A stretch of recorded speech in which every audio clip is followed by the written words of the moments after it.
നമസ്കാരം. 7 സംസ്ഥാനങ്ങളിലെ നിയമസഭാ മണ്ഡലങ്ങളിലേക്കുള്ള ഉപതെരഞ്ഞെടുപ്പിൽ ആദ്യ ഫലസൂചനകൾ പ്രകാരം BJP നേതൃത്വം നൽകിയ NDA മുന്നണിക്ക് തിരിച്ചടിയാണ്. 11 മണ്ഡലങ്ങളിലും ഇന്ത്യ സഖ്യത്തിനാണ് മുന്നേറ്റം. ഓരോ മണ്ഡലത്തിൽ വീതം BJPയും JDUവും മുന്നിട്ട് നിൽക്കുന്നുണ്ട്. ഹിമാചൽ പ്രദേശിലെ ദെഹ്റയിൽ കോൺഗ്രസ് സ്ഥാനാർത്ഥി കമലേഷ് താക്കൂർ 9,000 വോട്ടുകൾക്കാണ് വിജയിച്ചിരിക്കുന്നത്. ഹിമാചൽ പ്രദേശ് മുഖ്യമന്ത്രി സുഖ്വിന്ദർ സിംഗ് സുഖുവിന്റെ ഭാര്യയാണ് കമലേഷ്.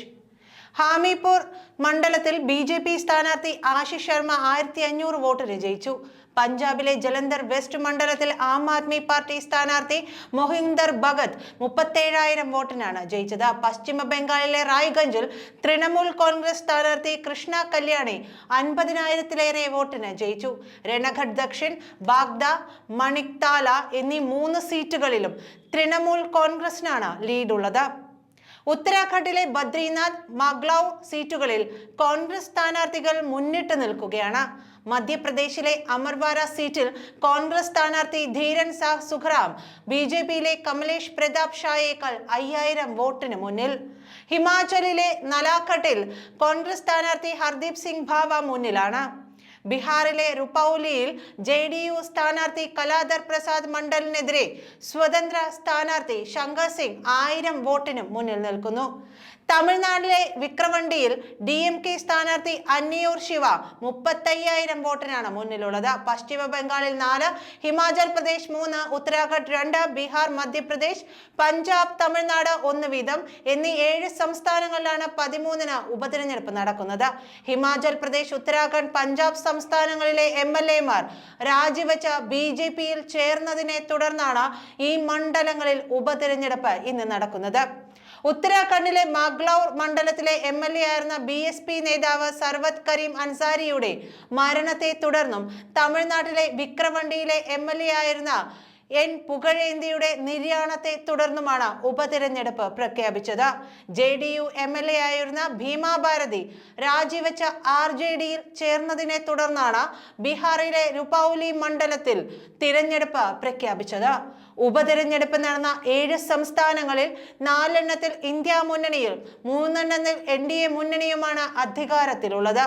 ഹിമാചൽ പ്രദേശിലെ സുഖു സർക്കാർ അട്ടിമറി ശ്രമങ്ങളെ അതിജീവിക്കുകയും ലോക്സഭാ തിരഞ്ഞെടുപ്പിനൊപ്പം നടന്ന 6 നിയമസഭാ മണ്ഡലങ്ങളിൽ 4-ലും ജയിക്കുകയും ചെയ്തിരുന്നു.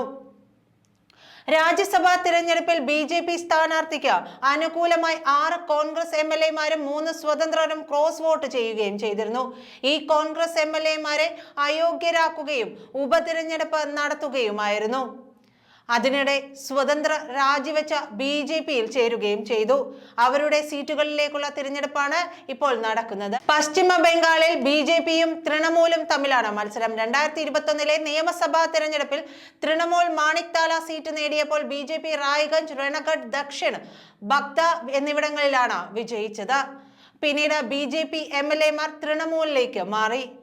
തൃണമൂൽ MLA സദൻ പാണ്ഡെയുടെ മരണത്തെ തുടർന്നാണ് മണിക്തല ഉപതിരഞ്ഞെടുപ്പ് അനിവാര്യമായത്. കഴിഞ്ഞ വർഷം ഒക്ടോബറിൽ BSP MLA സർവത് കരീം അൻസാരിയുടെ മരണത്തെ തുടർന്നാണ് ഉത്തരാഖണ്ഡിലെ മഗ്ലൌരിൽ ഉപതിരഞ്ഞെടുപ്പിന് കളമൊരുങ്ങിയത്. മണ്ഡലം ത്രികോണ പോരാട്ടത്തിനാണ് സാക്ഷ്യം വഹിക്കുക. ഇതുവരെ കോൺഗ്രസോ BSPയോ കൈവശം വെച്ചിരുന്ന മുസ്ലിം ദളിത് ആധിപത്യമുള്ള സീറ്റിൽ BJP വിജയിച്ചിട്ടേയില്ല. അതേസമയം ലോക്സഭാ തിരഞ്ഞെടുപ്പിൽ സംസ്ഥാനത്തെ 5 സീറ്റുകളിലും BJP ജയിച്ചിരുന്നു. പഞ്ചാബിൽ ജലന്ധർ വെസ്റ്റ് നിയമസഭാ മണ്ഡലത്തിലെ ഉപതിരഞ്ഞെടുപ്പ് മുഖ്യമന്ത്രി ഭഗവന്ത് മാനിന്റെ അഗ്നിപരീക്ഷണമായാണ് വിലയിരുത്തപ്പെടുന്നത്. ലോക്സഭാ തിരഞ്ഞെടുപ്പിൽ സംസ്ഥാനത്തെ 13 സീറ്റുകളിൽ 3 മാത്രമാണ് AAPക്ക് ലഭിച്ചത്. ശീതൽ അങ്കുറൽ AAP നിയമസഭാംഗത്വം രാജിവെച്ചതിനെ തുടർന്ന് സീറ്റ് ഒഴിഞ്ഞുകിടക്കുകയുമായിരുന്നു. റുപൌലി മണ്ഡലത്തിൽ RJDയും JDUവും തമ്മിലുള്ള പോരാട്ടമാണ് ബീഹാറിൽ നടന്നത്. ഭൂരിപക്ഷം വരുന്ന ഗംഗോദ സമുദായത്തിൽപ്പെട്ടവരെയാണ് ഇരു പാർട്ടികളും സ്ഥാനാർത്ഥികളാക്കിയിരിക്കുന്നത്. തമിഴ്നാട്ടിലെ വിക്രവണ്ടിയിൽ AIDMK തിരഞ്ഞെടുപ്പ് ബഹിഷ്കരിക്കുകയും ചെയ്തു. NDA സഖ്യകക്ഷികളായ പട്ടാളി മക്കൾ പാർട്ടിയും നാം തമിഴർ മക്കൾ പാർട്ടിയും DMK അനായാസ വിജയം നേടുമെന്ന ആത്മവിശ്വാസത്തിലാണ്. കോൺഗ്രസ് മുതിർന്ന നേതാവ് കമൽനാഥിന്റെ പ്രധാന സീറ്റായ അമർവാര നിയമസഭാ മണ്ഡലത്തിൽ BJPയും കോൺഗ്രസും തമ്മിലുള്ള പോരാട്ടമാണ് മധ്യപ്രദേശിൽ നടക്കുന്നത്. നന്ദി.